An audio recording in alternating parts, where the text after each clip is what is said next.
All right, Doc. Hi. Love the videos on the peptides. A lot of people are a fan of the peptides. Bought me some BPC 157 to repair my knees, but I can't find out how much to take. I've got 5 milligrams vials, and I've got 1 milligram syringes. And from what I've read, it should be mixed.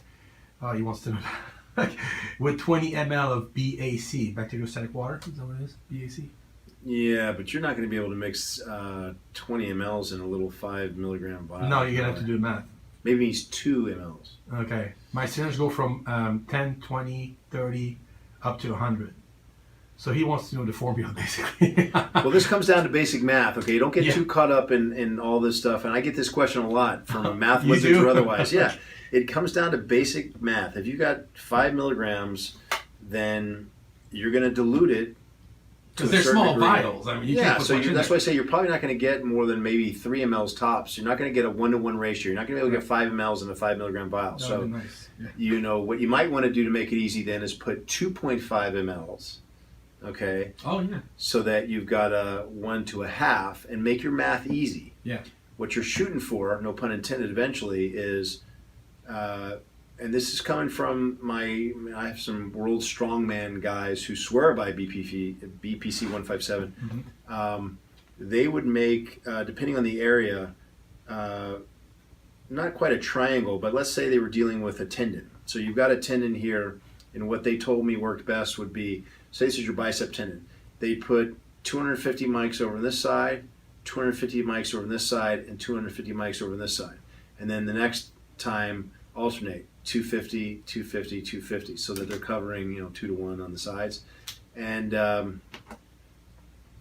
remember, these are strong men. These are guys that are huge, got very strong tendons, and maybe 250 mics times 3 is a lot. Maybe 250 mics divided up into 3 different shots is all you need. And we don't have studies in this country anyway, in our medical system, that use BPC 157. So there's not a whole lot that I can give you except what I just did, which is what people I know that are swearing by this stuff are using as their dosing and their protocols. Gotcha. Thanks, Doc. Okay, Doc. After 2 years of my cycle, my GP told me I need to take some time off of TRT because of heart and blood pressure issues. The question is, how much HCG should I take, and how often to help keep libido up and bring back testis? I never took HCG previously, but the doc sent me home with 5 full insulin syringe saying take 1 per week. Is that Dr. Ren protocol? Well, I'm not going to get away with an easy question to answer this time. First of all, why would you get off of TRT I knew you were going to say if you've that. got heart or blood pressure issues? I know. They're not correlated. They're inversely correlated. And you can look at Abraham Morgenthaler, who's a urologist associated with Harvard Medical School, who recently chaired an international consensus saying that anybody who tells you otherwise essentially is full of it. There's no correlation between testosterone and coronary events. It's actually inverse. There's an inverse relationship between proper amounts of testosterone and coronary artery disease, for example. So let's start there. It's a big call 'em like I see 'em. misconception. It's a huge. Yeah. A lot of people still think that. So I would suspect that that's not helping you or helping those conditions by stopping TRT. TRT, in its basic form, is replacing what you've lost because of age. So why would you? And there's reference to a cycle. TRT and cycling don't make any sense. TRT is replacement. I've never heard anybody replace and they go, "Oh, well, I got better." It reminds me of the Monty Python movie. Well, I got better, or whatever. The Witch. Anyway, sorry, old movies you guys probably haven't seen. But to answer the question with regard to HCG, I don't know what's in those syringes. I know. But the standard that I'm used to seeing, and that I think makes more sense to me, I'll say, requires a little bit more work than a once-a-week injection. And a once-a-week injection doesn't make sense anyway because the half-life of HCG wouldn't bear that out. But 500 IU every other day, so that you're never overdosing the Leydig cells with something that might desensitize them. This is, I don't think we have studies, but if you talk to a lot of the docs, my peers in the industry, they all agree that 500 per day of HCG is the limit, after which typically people will tend to desensitize the Leydig cells to the HCG.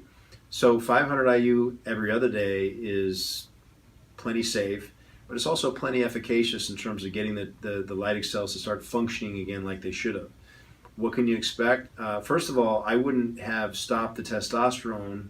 Well, I wouldn't have stopped the testosterone necessarily at all, but I don't want to second guess the doc. I just want to bring it up as a question for his doctor. Why are we stopping this? It's not because of the testosterone, I hope. And why would stopping testosterone actually be something I want to do? But assuming that there's a valid reason for that, then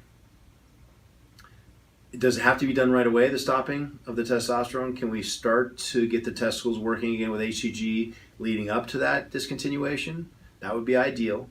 I liken the testicles to diesel engines. It takes a while to get them going. So if we can get them going for, say, 3 or maybe even be better 6 weeks prior to stopping, then when you either go cold turkey or start to taper, maybe smarter, the testosterone, you won't go through so much. Now, it really is just a matter of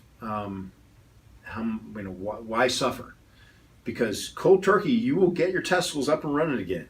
When your testosterone is buried, and after a week or so of that, your body's going to be screaming at your testicles, meaning your pituitary is going to be sending a lot of LH to get them going again, and they'll start up again and pretty strongly. But why do you want to go through that if you don't have to? Right.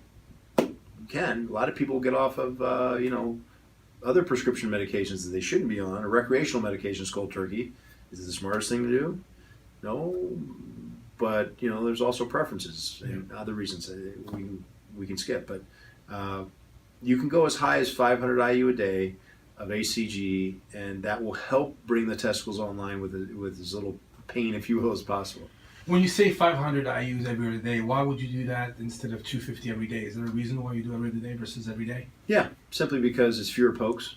Because the half-life of the HCG is long enough that you don't have to do it every day. Yeah. I see. Simple as that. Okay, great. You could get away with, there's people that do it twice a week. The problem with that is when you start to use the convenience factor to override the titer factor, sometimes you can get too much variation in the titer, and that's part of it too. So it really is good. Gotcha. More stable. So you want to find the balance in between is what I'm getting. Gotcha. All right. Thanks, Doc.